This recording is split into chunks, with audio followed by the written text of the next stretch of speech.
started when my brother went through a period of homelessness himself. Visited Manchester one day and I noticed there were a lot of homeless people in Manchester. He was caught up in bad things with bad people, drugs, alcohol. I'd been professionally exploited in my country. I was doing a lot of work and I wasn't getting paid for it. I found myself in Manchester running out of money. The majority of people are broken when they come in here. When you've got services like us, it's not the end. My passion is really to help homeless people. We need to look after each other. They're very vulnerable, they lost everything. If people are going to recover, the first thing you need for them is a safe environment. I couldn't have done it without the support that I got.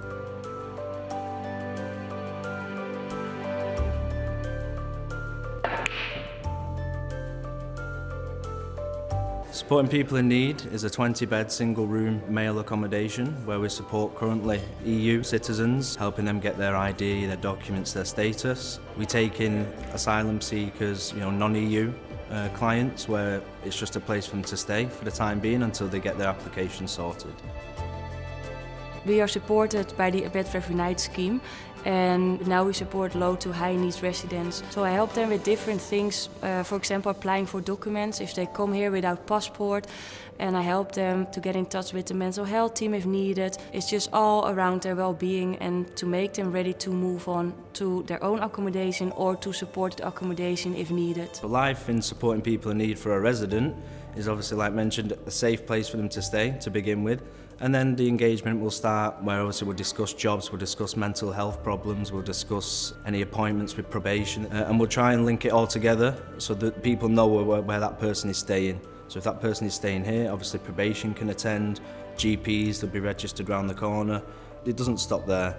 We do activities obviously for the well-being, gardening, cooking classes, we go and watch football, we play football, but we like to involve everybody.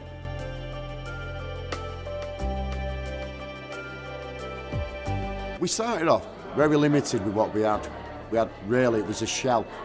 And from that shell, from the different companies that we were getting involved with and partnerships that we were making, they were offering us services, offering us goods to turn us into what we've become really. Manchester City give us football kits, so we made a football team. Manchester City train our lads every Friday. We got funding from the Mayor's charity, donations from local companies like Buckingham Construction, Floorbright. The kitchen it cost £30,000. That was donated to us. The van was donated to us from Morrison's. We ended up with what I think now is a first-class facility really. If people are going to recover, the first thing you need for them is a safe environment, because if they've got a safe environment, it makes the treatment and their rehabilitation a lot easier.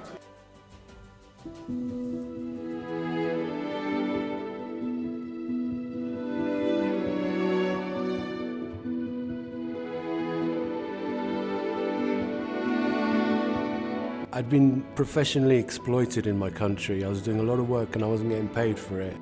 I remember looking at my daughter and thinking that she was wearing last year's clothes and they were too short for her. That was my big wake-up call, and I said, it's not too late to change my life. And I said, right, I'm going to Manchester. Because I could speak English, that as soon as I'd arrived, I had a limited amount of money and I would be able to get a job. I found myself running out of money and running out of places to stay because the hotels were all shutting down because of COVID. I thought, what am I going to do? It's a city I didn't know, it was cold. Have I bitten off more than I could chew? Luckily, I was only one night out on the street and I came to Spin. They found a way to get me universal credit, national insurance number, pre-settled status. So basically I had everything I needed to be legal and to have enough money to live on. It just made a huge difference. I think the residents who live here, they are really like a family. Some of them, they have no family at all, and they find family here in this place. Every day is different. You don't know what you're going to come into. You don't know if there's going to be problems or it's going to be a perfect day. That's the main aim of the job, and it's why we love doing what we do. Even the little things you do for people, they are very grateful for it. They always look back and they always come and thank you for what you did with them. I've now moved on from Spin and I'm living in shared accommodation. And my life is very functional. I've got a permanent job now, which is going extremely well. It gives you confidence, it gives you faith that what you're doing is right. And we ended up with what I think now is a first-class facility, really. They have the perfect example of how to treat strangers and make them feel welcome and make them feel like they are somebody. I couldn't have done it without the support that I got, especially from Spin.